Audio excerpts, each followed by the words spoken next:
عمرہ کرنے کا مسنون طریقہ کیا ہے؟ عمرہ کس انداز میں کیا جائے؟ سب سے پہلے جو عمرے کا ارادہ رکھتا ہے اسے چاہیے اپنی نیت کو درست کر لے۔ جتنے بھی اعمال ہم کرتے ہیں تمام اعمال کا دار و مدار نیت پر ہے۔ عمرے میں نیت کیا ہو؟ خالصتاً اللہ کو راضی کرنا، اللہ کی خوشنودی، نہ کوئی دنیاوی مقصد ہو اور نہ ہی کوئی نمود و نمائش مطلوب ہو۔ اگر ریاکاری کریں گے، نمود و نمائش کریں گے تو یاد رکھیں آپ کے اس عمرے کا بالکل فائدہ نہیں ہوگا۔ اب عمرے کا جب آپ نے ارادہ کر لیا خالصتاً اللہ کی رضا کے لیے، سب سے پہلے احرام آپ نے باندھنا ہے۔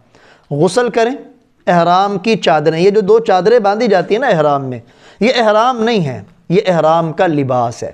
یعنی احرام کے اندر ان دو چادروں کو اختیار کیا جاتا ہے، اور اس کے اندر یہ ہے کہ ان کا رنگ سفید ہو، یہ مستحب ہے۔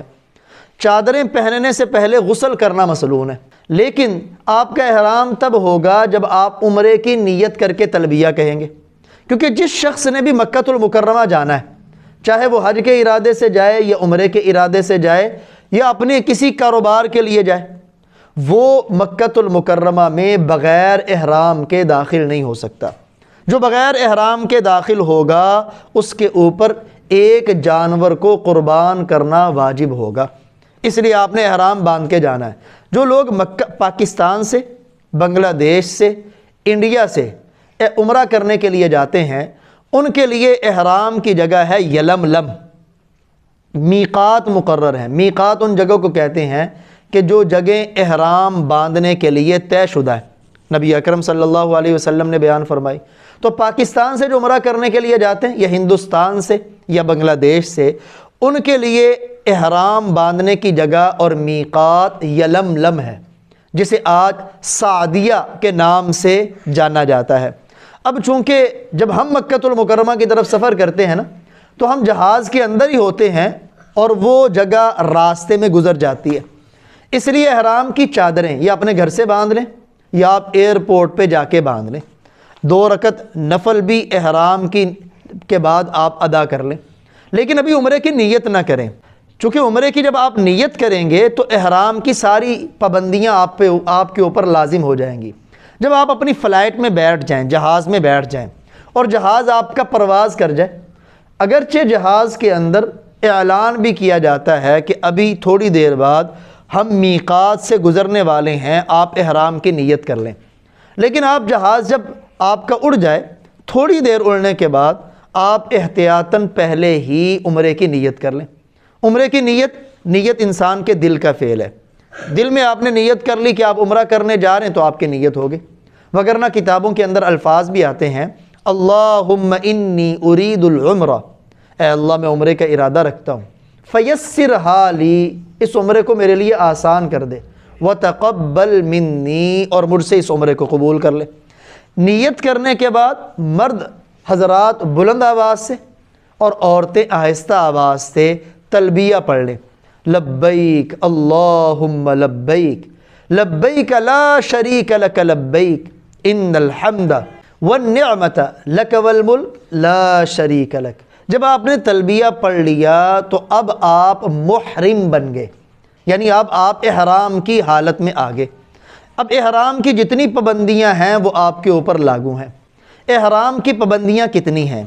مرد کے لیے 8 پابندیاں ہیں، جبکہ عورتوں کے لیے احرام کی 6 پابندیاں۔ سب سے پہلی پابندی، جو ہی آپ نے احرام کی نیت کی، اب اپنے سر کو، اپنے چہرے کو آپ ڈھانک نہیں سکتے۔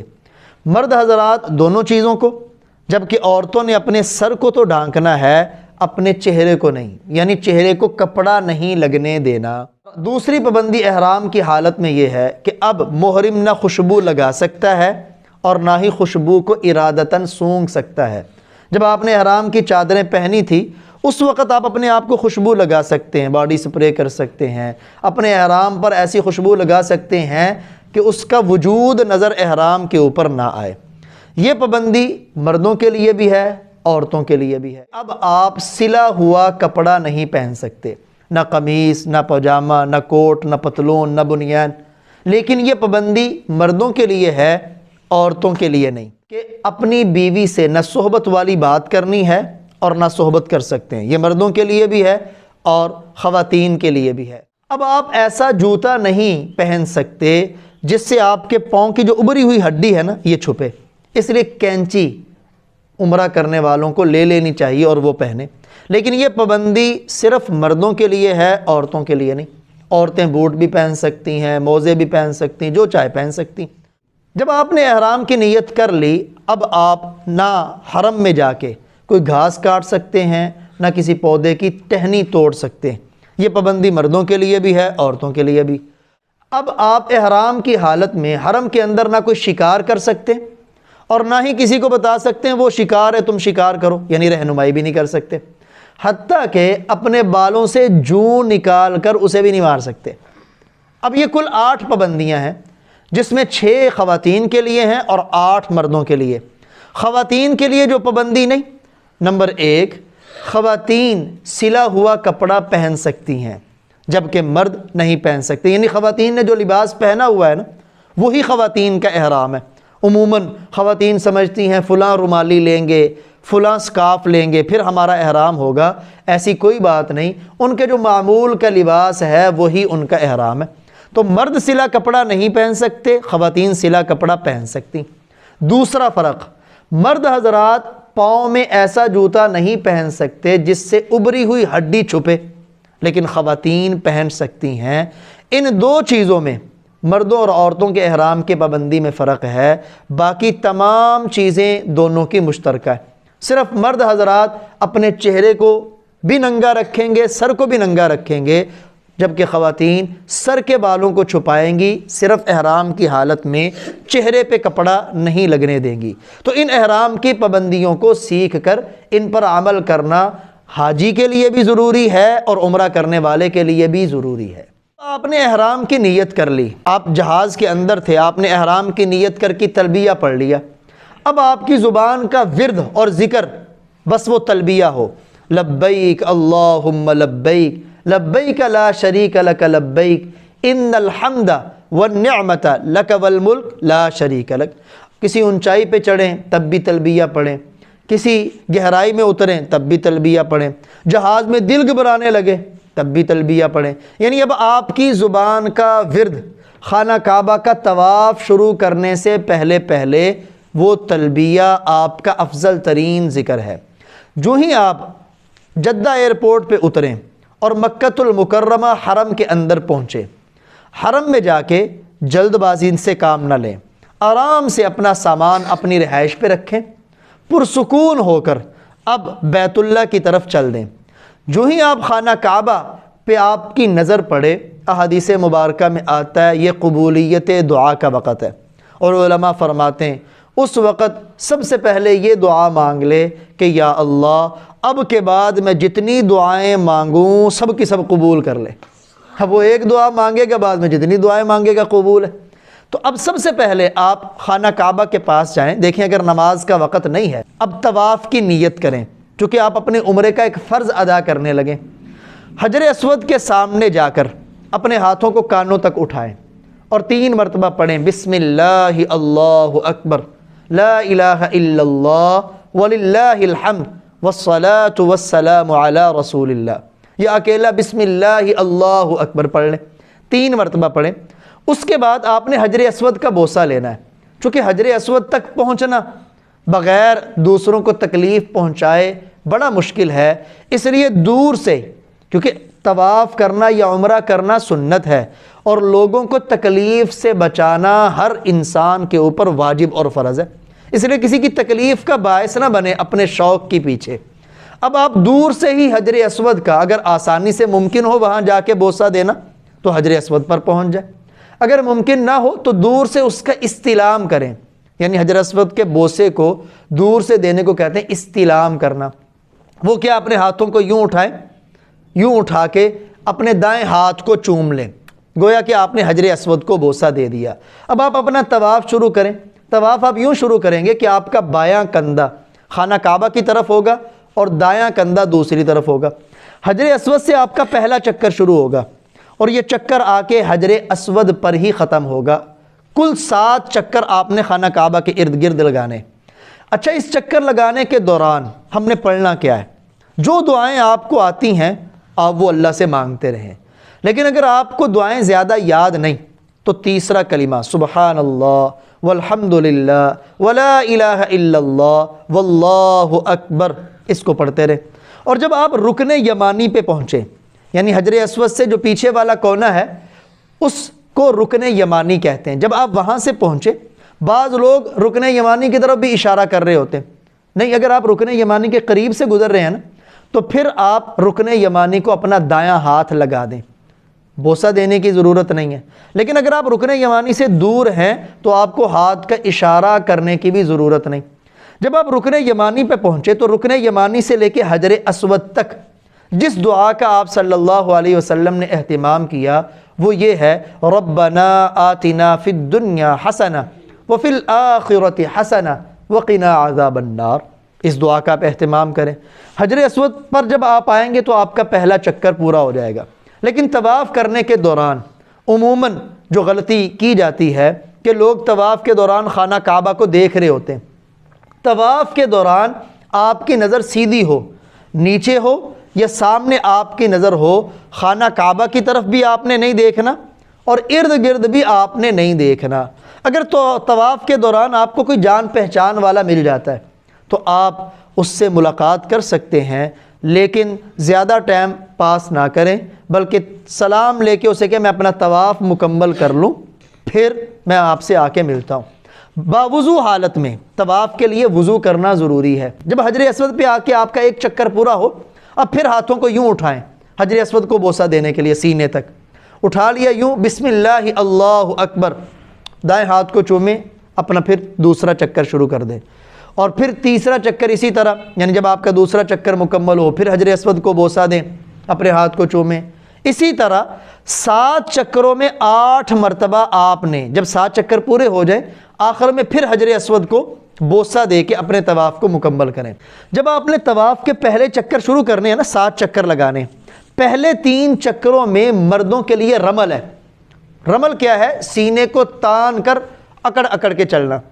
دیکھیں، اکڑ کے چلنا اللہ کی بارگاہ میں محبوب نہیں ہے، تکبر اللہ کو پسند نہیں ہے، لیکن جہاں اللہ فرمائے اکڑ کے چلو وہاں اکڑ کے چلنا عبادت ہے، جہاں فرمائے جھک کے چلو وہاں جھک کے چلنا عبادت ہے۔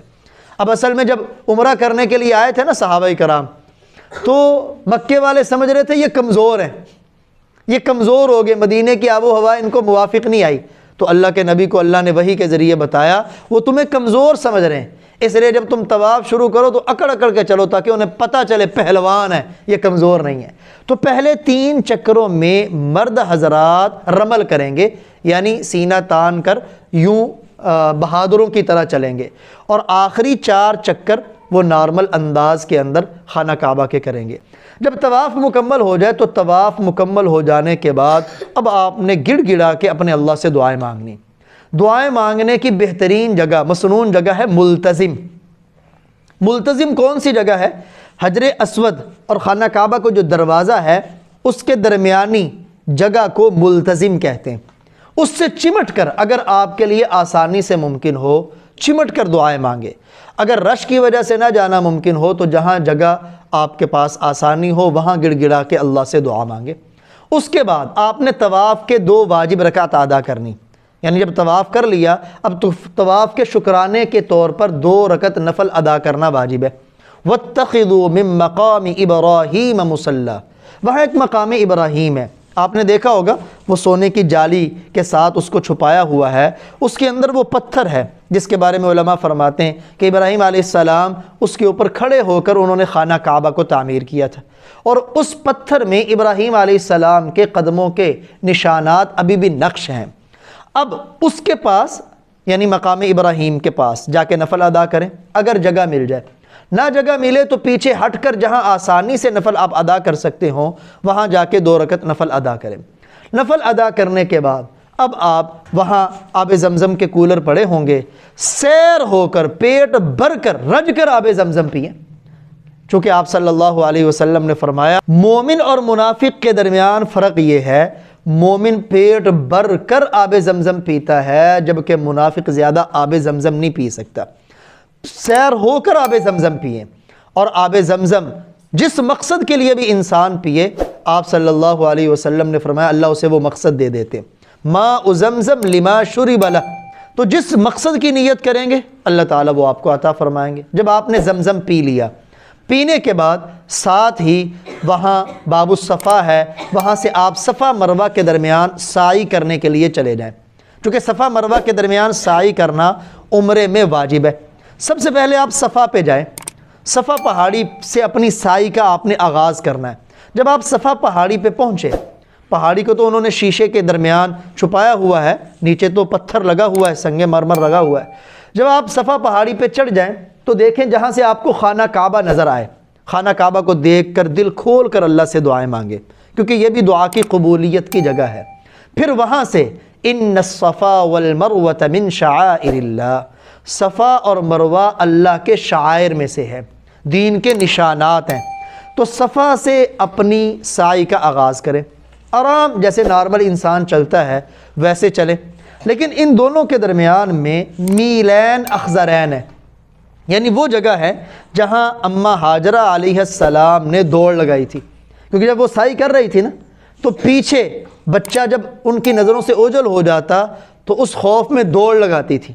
اللہ تعالیٰ نے اس مقام پر حاجیوں کے لیے دوڑ کو قیامت تک کے لیے مسنون قرار دے دیا۔ اب جب آپ اس جگہ پہ پہنچے، وہ کیسے ہمیں پتہ چلے گی؟ مشکل نہیں، اوپر انہوں نے سبز رنگ کی لائٹیں اتنی جگہ تک لگائی ہوئی ہیں جہاں تک ہم نے تیز چلنا ہے، تیز مردوں نے چلنا ہے، عورت نارمل چال ہی وہاں بھی چلیں گی۔ اب وہاں جا کے دوڑنا نہیں ہے، بعض لوگ دوڑ لگانی شروع کر دیتے ہیں، نہیں، تیز قدموں کے ساتھ وہاں جا کے آپ نے چلنا ہے۔ جب آپ تیز قدموں کے ساتھ اسی جگہ پہ چلیں گے جہاں اوپر سبز رنگ کی لائٹ لگی ہوگی، پھر آپ مروہ پہ پہنچیں، مروہ پہ جا کے بھی خوب دعائیں مانگے۔ یہ آپ کا ایک چکر ہو گیا، یعنی یہ چکر ایسے نہیں پورا ہوگا کہ آپ صفا سے مروہ جا کے پھر صفا آئیں پھر چکر پورا ہوگا، نہیں، جب آپ صفا سے مروہ پہنچے تو آپ کا ایک چکر مکمل، پھر مروہ سے صفا آئیں، اسی طرح جیسے پہلا چکر لگایا آپ کے 2 چکر مکمل، پھر صفا سے مروہ، پھر مروہ سے صفا، تو آپ کے 7 چکر مروہ پہ پورے ہو جائیں گے۔ اب جب آپ نے سعی کر کے 7 چکر لگا لیے، مستحب یہ ہے کہ شکرانے کے طور پر 2 رکعت نفل ادا کر لیں، نہ بھی ادا کر سکیں تو وہاں اللہ سے گڑ گڑا کے دعا مانگیں۔ اب آپ واپس آ جائیں، آپ کے 3 رکن پورے ہو چکے، 2 فرض بھی آپ نے پورے کر لیے، 1 واجب ادا کر لیا۔ اب آخری واجب باقی ہے اور وہ ہے اپنے سر کا حلق کروانا، یا سر کے بالوں کو کتروانا۔ آ کے سر کا حلق کروائیں یا بالوں کو کتروائیں، آپ کا عمرہ مکمل